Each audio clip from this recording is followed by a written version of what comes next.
শিবপুরাণ দ্বিতীয় অধ্যায় তৃতীয় ভাগ। ধর্মের প্রথম পাদ ইহারেই কয়, দয়ার লক্ষণে এবে শোনো ঋষিচয়। পর উপকার দান স্মিত আলাপন, নম্রতা সুধীর বুদ্ধি ন্যূনতা গ্রহণ। ইহারেই দয়া কহে শাস্ত্রের নিয়ম, শান্তির লক্ষণ বলি শুনো ঋষিগণ। অসহাহীনতা আর ইন্দ্রিয় দমন, দেবার্চনা মৌনব্রত রমণী বর্জন। স্থির চিত্ত নির্ভীকতা গম্ভীরাদিয়ার, নির্বাসনা সর্বদ্রব্যে রুক্ষ পরিহার। মান অপমান সবে সমভাব হেরে, পরের প্রশংসা সদা নিজ মুখে করে। তীর্থ সেবা জপ হোম অতিথি পূজন, ক্ষমাধৃতি অমাৎসর্য অকার্য বর্জন।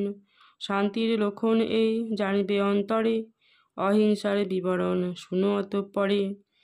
পরের ক্লেশ নাহি অর্পিবে কখনো, ইন্দ্রিয় দমন সদা রাখিবে সুজন। একান্ত যতনে সদা অতিথি পূজিবে, পরেরে আপন মতো সদত ভাবিবে। দেখাইবে শান্ত ভাব সবার গোচরে, অহিংসা লক্ষণ এই শাস্ত্রের বিচারে। ধর্মের চারিটি পাদ করিনু বর্ণন, ধর্মপথে সদা সবে রাখিবে এক মন। অধর্মের ফলে দুঃখ নানা মতে পায়, অধর্ম জীবের সদা বিপদ ঘটায়। অধর্মের ফলে জীব নরকেতে পড়ে, দারুণ যাতনা পেয়ে কান্দে উচ্চ স্বরে। এতক বচন শুনি যত ঋষিচয়, জিজ্ঞাসা করেন পুনঃ ওহে মহাশয়। কতবা নরক আছে সমন সদনে, কিরূপ যাতনা পায় পরি সেই স্থানে। কি পাপে কিরূপ শাস্তি পায় জীবগণ, মহাপাপ কারে বলে ওহে মহাজন। এই সব বিস্তারিয়া বল কৃপা করি, শুনিয়া পুণ্যের কথা মহাপাপে তরি। এতক বচন শুনি বিধির তনয়, কহিলেন শুনো শুনো যত ঋষিচয়। নরক দুর্বার অতি অতি বিভীষণ, তাহাতে যাতনা পায় পরিপাপীগণ। যতেক পুরাণ আছে ব্রহ্মাণ্ড মাঝারে, নরক বর্ণনা আছে তাহারও ভিতরে। সংক্ষেপে কোথাও আছে কোথা বিস্তারিয়ে, বলিতেছি আমি তাহা শুনো মন দিয়ে। ব্রহ্ম বৈবর্তেতে আছে বিস্তার আখ্যান, কতক করেছে ব্যক্ত ধর্ম পুরাণ। কত যে নরক আছে সমন সদন, গণিতে না পারে তা কেহ ওহে ঋষিগণ।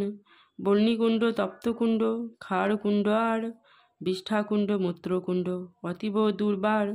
অশ্রুকুণ্ড মজ্জাকুণ্ড মাংসকুণ্ড আদি, বিষকুণ্ড ঘর্মকুণ্ড নাহিক অবধি। অসংখ্য নরক আছে কে গণিতে পারে, 84 প্রধান তাহে জানিবে অন্তরে। পাপীগণ ইহলোকে ত্যাজিয়া জীবন, দুরস্ত নরক মাঝে করো এই গমন।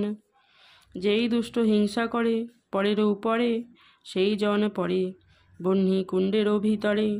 তাহার দেহেতে থাকে যথের উমচয়, তত বর্ষ নরকেতে মহাকষ্ট সয়। তারপর পশুজনী লভে 3 বার, শাস্ত্রেছে আছয়ে বিধি কহিলাম সার। তৃষ্ণার্ত ব্রাহ্মণ কেহ অতিথি হইয়ে, জলপান হেতু যদি আসে আলয়ে। তাহারে সলিলে দান যেই নাহি করে, তপ্তকুণ্ড পড়ে সেই জানিবে অন্তরে। তারপর শতজন্ম বিহঙ্গিনী হয়, শাস্ত্রের বিধান এই কহিনু নিশ্চয়। শ্রাদ্ধ দিনে সেই জন সানন্দ অন্তরে, খারতে আপন বস্ত্র সুরঞ্জিত করে। যতদিনে এক ইন্দ্রিয় বিনিপাত হয়, ততদিনে ক্ষারকুণ্ডে সেই জন রয়। রজকি জঠরে শেষে লভয়ে জনম, 7 বার এই রূপ শাস্ত্রেরও বচন। দান করি পুনঃ তাহা যেই জন হরে, পরধনে লোভ হয় যাহার অন্তরে। ব্রহ্মস্ব লইতে বাঞ্ছা করে যেই জন, দেবধন কোন রূপে যে করে হরণ। অযুত বরস সেই বিষ্ঠাকুণ্ডে রয়, বিষ্ঠাভোগ তার ভাগ্যে জানিবে নিশ্চয়। পরের তরাগ যেই করিয়া হরণ, তরাগ নিজ করো এ খনন। মূত্রকুণ্ডে সেই জন মহাকষ্ট পায়, মূত্রাহার করি সেই জীবন কাটায়। তারপর 7 জন্ম গধিকা রূপেতে, মহাকষ্ট পায় আসি অবনিধামেতে। একাকী নির্জনে বসি যেই অভাজন, নানাবিধ মিষ্টদ্রব্য করো এ ভোজন। শ্লেষাকুণ্ডে সেই জন 100 বর্ষ রয়, কত কষ্ট দেয় তারে যমদূত চয়। অবশেষে প্রেতজনী ধারণ করিয়ে অবনী মাঝারে আসি বিকল হৃদয়ে। অতিথি আগত হেরি যেই অভাজন, ফিরায় আপন সুখ ফিরায় নয়ন। ব্রহ্মহত্যা পাপে লিপ্ত যেই জন হয়, তাহার যতেক কষ্ট বর্ণিবার নয়। তার দত্ত পিণ্ড নাহি লয় পিতৃগণ, দোষিকা নরকে পড়ে সেই দুরজন। শতবর্ষ যথা থাকে মহা কষ্ট পায়, দরিদ্র হইয়া শেষে ধরাধামে যায়। সপ্তজন্ম এই রূপ দরিদ্র হইয়ে, মহা কষ্ট পায় আসি মানব আলয়ে। বিপ্র করে ধনরত্ন অরিক করিয়া অর্পণ, পুনরায় যেই জন করবে হরণ। যক্ষাকুণ্ডে সেই জন বহু কষ্ট পেয়ে, 7 বার জন্ম লয় কৃকলাস হয়ে। পরনারী প্রতি যেই করে অত্যাচার, কামেতে মাতিয়া তারে করে বলাৎকার। সুদারুণ অশ্রুকুণ্ডে সেই জন পড়ে, শতবর্ষ রহে সেই নরক ভিতরে। ইষ্টদেবে অস্ত্রাঘাত করে যেই জন, অথবা বিপ্রের দেহে করে ছেদন, অথবা গোদেহে করে অস্ত্রের প্রহার, সেই জন পড়ে অশ্রিক কুণ্ডের মাঝার। তাহার পর 7 বার নিষাদি জঠরে, জনম লাভ হয়ে আসি অবনী মাঝারে। ব্যাধিরূপ বনে বনে করিয়া ভ্রমণ, কত যে যাতনা পায় কে করে বর্ণন। যেইখানে হরিগুণ সংকীর্তন হয়, গদ গদ ভাবিতে যত ভক্তগণ রয়। সে ভাব হেরিয়া যেই করে পরিহাস, অশ্রুকুণ্ডে পড়ে সেই শাস্ত্রের বিচারে। নরক ভিতরে সদা করি অবস্থান, হাহাকার করে কত কে করে বাখান। 100 বর্ষ এই রূপে থাকিয়া তথায়, চণ্ডাল জনিতে শেষে ধরাতলে যায়।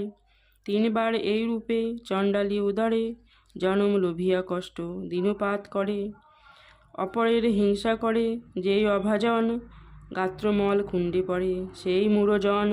100 বর্ষ সেই স্থানে করি অবস্থান, সঘনে ঈশ্বরে ডাকে কর পরিত্রাণ।